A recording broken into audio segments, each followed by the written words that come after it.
Mais déjà, je tiens quand même à dire que je suis déçu parce qu'on nous a pas vu beaucoup. On a préféré, je pense, montrer quelqu'un qui nettoie toute la journée H24 pendant 10 épisodes. Donc je pense qu'on a un peu exclu certains couples.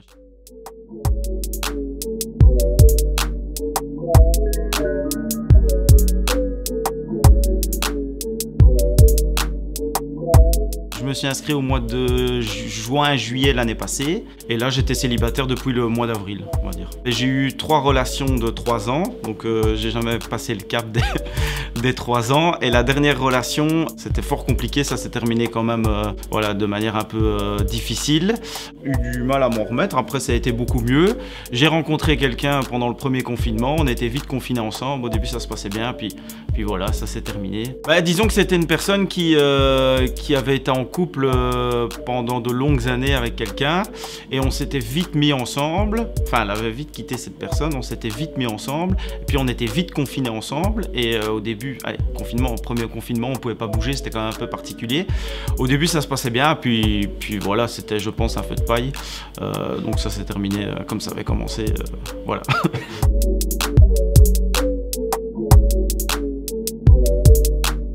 Les changements, disons que c'est pas venu tout de suite parce que quand tu vis un truc comme ça, il faut le temps de réaliser un peu ce qui t'est arrivé.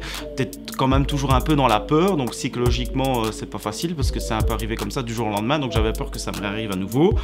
Et ouais, tu dois accepter le changement, donc j'avais perdu 25 kilos, j'avais du mal à monter les escaliers, etc. Voilà, du jour au lendemain, tu rentres dans tes jeans, tu flottes, c'était assez bizarre psychologiquement. Mais après, de fil en aiguille, que le temps passe, j'ai appris à retenir le positif de ce qui s'est passé et je pense que ça m'a rendu un meilleur homme parce que je m'énerve moins vite, je me pose moins de questions, je connais la valeur des choses importantes autour de moi et voilà, je pense que ça m'a vraiment changé en bien. Je commençais déjà un confinement parce que je pouvais pas trop sortir et de toute façon j'étais pas en état de sortir. Si je sortais 10 minutes, rien que la lumière des réverbères, ça me faisait mal à la tête, etc.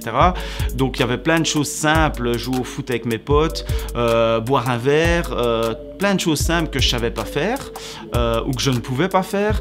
Et après quand j'ai pu recommencer à les faire, je me dis mais en fait la vie c'est tout simple et on a vraiment de la chance de respirer, d'être en bonne santé, d'avoir une famille qui t'entoure.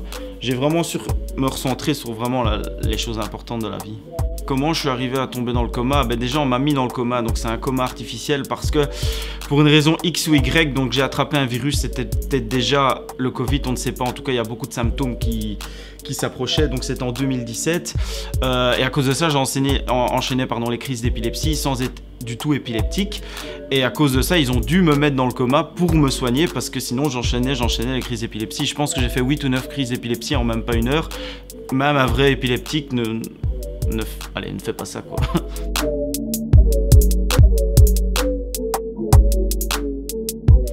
Disons que donc j'avais 31 ans, aujourd'hui j'en ai 32, bientôt 32, à l'époque j'avais 31 ans. J'avais fait un peu le point sur ma vie amoureuse, donc voilà, je me suis dit ouais, je passe jamais le cap des 3 ans. Je me suis dit qu'il y a quand même dans mes relations des filles qui ne me correspondaient pas spécialement plus que ça, que pour finir on a tiré en longueur or que ça servait à rien. J'avais déjà essayé d'autres canaux comme tout le monde pour rencontrer quelqu'un, donc soit de manière traditionnelle dans la rue, au magasin, en sortie, voilà, tu peux draguer une fille, ou Tinder ou des choses comme ça, Badoo, mais voilà, il n'y avait rien de concret, rien d'excitant là-dedans. Donc je me suis dit pourquoi pas utiliser ce moyen-là, c'est une façon originale et communaux de rencontrer quelqu'un. Et je me dis vu que moi mes choix parfois amoureux étaient un peu bizarres, je me dis là je laisse carte blanche à la science et aux experts pour me trouver quelqu'un qui pourrait me correspondre.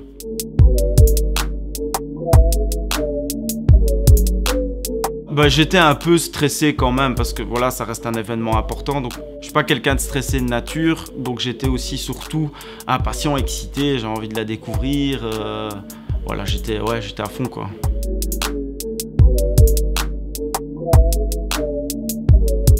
je me suis dit qu'elle était jolie. Hein. Bah, elle avait l'air simple, je pense que la douceur pouvait se lire dans ses yeux, elle avait l'air hyper stressée, ça c'était quand même un peu décontenançant, mais voilà, après ça s'est relativement bien passé. Bah, notre première soirée en tant que jeune marié, le contexte était un peu particulier parce que vu la crise sanitaire, on n'a pas eu de fête, donc on a eu juste un repas à nous deux.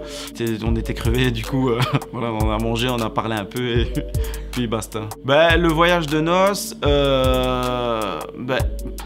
pour ma part, c'était exceptionnel. La destination était paradisiaque. On a eu plein d'activités. J'ai l'impression d'être une rockstar. Tout était organisé. On était aux petits soins pour nous. Voilà, j'ai vu des trucs, les dauphins, j'ai vu des tortues, l'ambiance martiniquaise et tout, la température en plein mois de décembre, c'était magique. Maintenant, je pense qu'elle a eu un peu plus de mal parce qu'elle était éloignée de ses proches, notamment de sa mère. Elle a dû braver beaucoup de peurs, l'avion, l'araignée, l'eau, les matoutous, donc les migues endémiques de Martinique. Voilà, et sur la fin, je pense qu'elle commençait à se poser beaucoup de questions et que ça devenait un peu long pour elle. Ouais.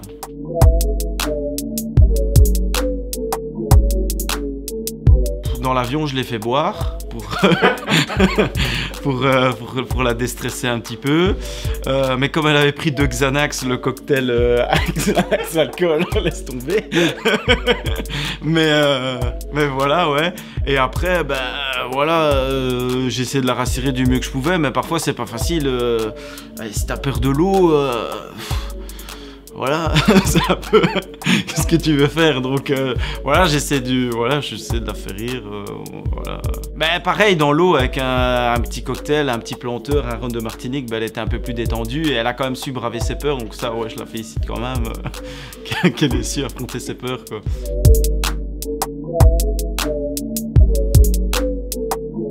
L'image qu'on a renvoyée tous les deux, déjà, je tiens quand même à dire que je suis déçu parce qu'on nous a pas vu beaucoup.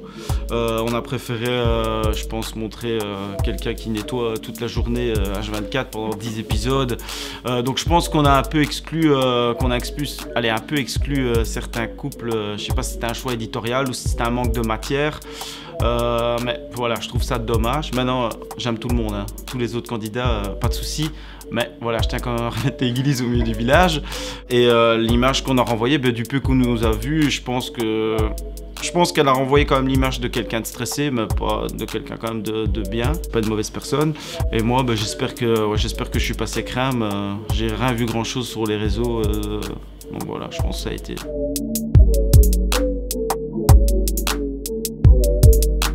Ça n'a pas fonctionné selon moi parce qu'on était, je pense, trop différents. Donc être différent, c'est bien parce que être trop semblable, voilà, c'est pas spécialement bien non plus. Mais être trop différent, voilà, je pense que comme elle était très stressée, moi très cool, on nous a peut-être mis ensemble pour compenser un peu.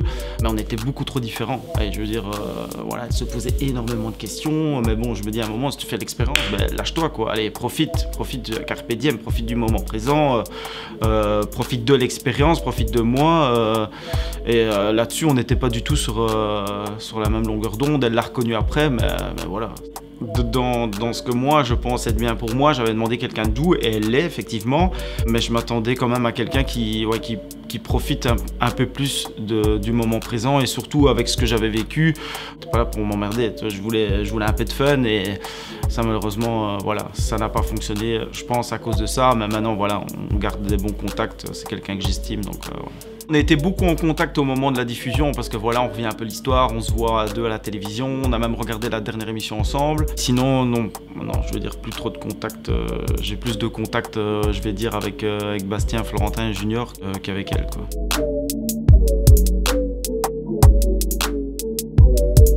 C'est une expérience très enrichissante que je conseille à plein de gens. Enfin, si vraiment on a envie de le faire et qu'on est prêt, il faut y aller, c'est vraiment un chouette truc. On fait de chouettes rencontres et je suis rassuré sur le fait que je sais vraiment ce que je veux. Et voilà, c'est surtout ça que je retiendrai. Voilà, je pense que je pourrais reconnaître maintenant la personne qui me correspond.